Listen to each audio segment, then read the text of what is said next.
सब गाइस, पिछले 10 सालों में 2020 इकलौता ऐसा साल है जिसमें एमसीयू की एक भी मूवी रिलीज नहीं हुई। हालांकि मार्वल ने मूवीज प्लान की थी, लेकिन हालात को देखते हुए उनको पोस्टपोन करना पड़ा। लेकिन 2021 मार्वल फैंस के लिए जबरदस्त साल होने वाला है, क्योंकि इस साल मार्वल के कुल 8 प्रोजेक्ट हमें देखने को मिलेंगे, जिनमें से 4 मूवीज है और 4 ही टीवी शोज है। और आज हम इन टीवी शोज और मूवीज की रिलीज डेट और टाइमलाइन को डिस्कस करेंगे। तो बिना किसी देरी के चलिए देखते हैं। तो मार्वल की फेज 4 और इस साल की पहली इन्वेस्टमेंट होगी Wanda vision TV series. Wanda vision के इवेंट जस्ट एंड गेम के बाद के होंगे। इस टीवी सीरीज में वांडा और विजन की स्टोरी को कवर किया जाएगा, जहां वांडा विजन की डेथ के बाद अकेली हो गई है और इस अकेलेपन को दूर करने के लिए वांडा रियलिटी मैनिपुलेट करेगी। इसके अलावा इस सीरीज में माइलस्टोन का काफी इंपॉर्टेंट पार्ट होने वाला है। इस सीरीज का पहला एपिसोड 15 जनवरी को रिलीज होगा और इसमें टोटल 8 एपिसोड होंगे। साथ ही वीक में सिर्फ एक ही एपिसोड रिलीज होगा। वांडा विजन के बाद मार्च में हमें falcon and the Winter soldier TV series देखने को मिलेगी। इस सीरीज में हमें एमसीयू की नई सीक्रेट डिटेल्स और नए कैरेक्टर्स दिखाए जाएंगे। साथ ही सीरीज का मेन विलन जीमो होने वाला है और जीमो को हमने आखिरी बार कैप्टन अमेरिका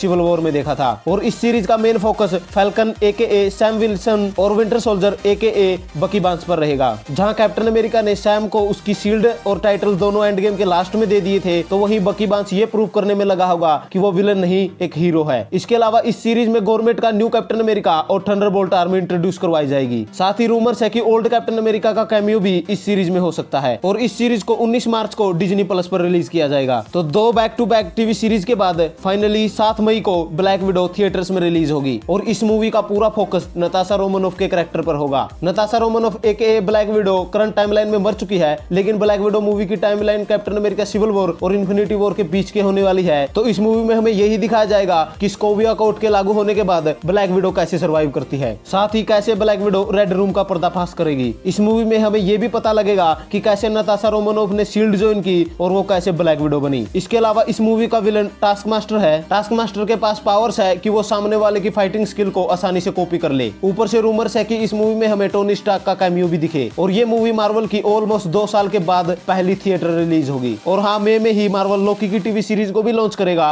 वैसे लोकी भी इन्फिनिटी वॉर में मर गया था, लेकिन टोनी स्टार्क और स्कॉट लैंग की गलती की वजह से लोकी 2012 की एक अल्टरनेट टाइमलाइन में जिंदा हो गया। और यही नहीं, ऊपर से लोकी के हाथ टेसरेक्ट भी लग गया। जहां इस टीवी सीरीज में लोकी अलग अलग टाइमलाइन में ट्रेवल करेगा और इसलिए ही इस टीवी सीरीज में हमें पहली बार टीवीए भी दिखाई जाएगी। टीवीए दरअसल टाइम ट्रेवलर पर नजर रखती है और एक्स्ट्रा टाइमलाइन को इरेज करती है। साथ ही इस सीरीज में हमें लोकी के डिफरेंट लुक्स भी दिखेंगे। जहां पहले ट्रेलर में हमने लेडी लोकी दिख चुकी है, तो वहीं चाइल्ड लोकी के दिखने के चांस काफी ज्यादा है। और रूमर्स है कि लोकी ही Thor love and thunder movie के लिए म्योनियर वापस लेकर आएगा। और ये टीवी सीरीज मई के एंड में रिलीज होगी। लोकी टीवी सीरीज के बाद 9 जुलाई को रिलीज होगी शैंग-ची द लेजेंड ऑफ 10 रिंग्स। इस मूवी से एमसीयू में एक नए सुपर हीरो शैंग-ची को इंट्रोड्यूस करवाया जाएगा। शैंग-ची एमसीयू का फर्स्ट एशियन सुपर हीरो होगा। ये सुपर हीरो मार्शल आर्ट में फुल्ली ट्रेनिंग और एक्सपर्ट है। इसके अलावा इस मूवी में हमें 10 रिंग्स दिखने वाला है। 10 रिंग्स इससे पहले हमें आयरन मैन 3 में दिखा था, हालांकि वो नकली 10 रिंग था। वैसे कॉमिक्स में 10 रिंग्स इन्फिनिटी स्टोन्स की तरह है, जहां अलग अलग रिंग के पास अलग अलग पावर्स है। मार्वल फैन इस मूवी से बड़े लेवल के एक्शन की उम्मीद कर रहे हैं। वैसे हमें 9 जुलाई को ये मूवी थिएटर्स में देखने को मिल ही जाएगी। इसके बाद इस साल की 3rd Marvel movie the Eternal November में रिलीज होगी। द इटर्नल एक टीम है जो एमसीयू में कई हजारों सालों से एग्जिस्ट कर रही है और इस मूवी में हमें इस टीम से ही इंट्रोड्यूस करवा दिया जाएगा। हालांकि इस मूवी में हमें डेवेंट भी दिखने वाले हैं और इसीलिए इस मूवी की टाइमलाइन कई हजार साल पहले की होने वाली है। वैसे तो इस मूवी के बारे में कुछ ज्यादा इन्फॉर्मेशन नहीं है, लेकिन कॉमिक-कॉन में इस मूवी की कास्ट को ऑफिशियली कंफर्म कर दिया गया था, जो काफी जबरदस्त है। तो इटर्नल के बाद इस साल की last Marvel movie 3rd Spiderman movie होगी। ये मूवी इस साल की नहीं बल्कि पूरे फेज 4 की सबसे बड़ी मूवी होने वाली है, क्योंकि रूमर्स है कि इस मूवी में हमें स्पाइडरवर्स दिखेगा, जिसके चलते टोबी मैगवायर और एंड्रयू का स्पाइडरमैन इस मूवी का पार्ट बनेंगे। हालांकि जेमी फॉक्स का इलेक्ट्रो,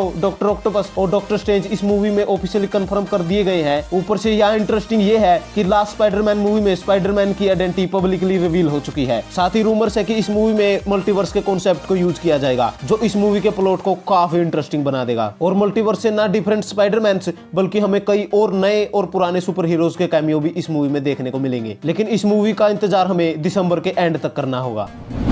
आज ये वीडियो थी जहां हमने मार्वल के 2021 के प्रोजेक्ट को डिस्कस किया। वैसे 2021 के समर में मार्वल डिज्नी प्लस पर व्हाट इफ सीरीज भी लॉन्च करेगा और मैं आपको बता दूं कि व्हाट इफ सीरीज का किसी भी मूवीज या टीवी शो से कोई कनेक्शन नहीं होगा। वैसे WandaVision, Falcon and the Winter Soldier, Loki और What If series Disney Plus पर रिलीज होंगे और इंडिया में ये सीरीज डिज्नी प्लस हॉटस्टार पर रिलीज होगी और सभी मूवीज एज यूजुअल थिएटर्स में रिलीज होगी। तो अगर आपके पास में इस वीडियो से रिलेटेड कोई भी डिटेल या इन्फॉर्मेशन है तो हमारे साथ जरूर शेयर करें। साथ ही अगर आपको ये वीडियो पसंद आई तो इस वीडियो को लाइक और शेयर जरूर करें। ऊपर से इसी तरह के सुपर कंटेंट के लिए हमारे चैनल को जरूर सब्सक्राइब करें। Thank you guys, this is Vicky Seemar and you watching the Vicky सीमार।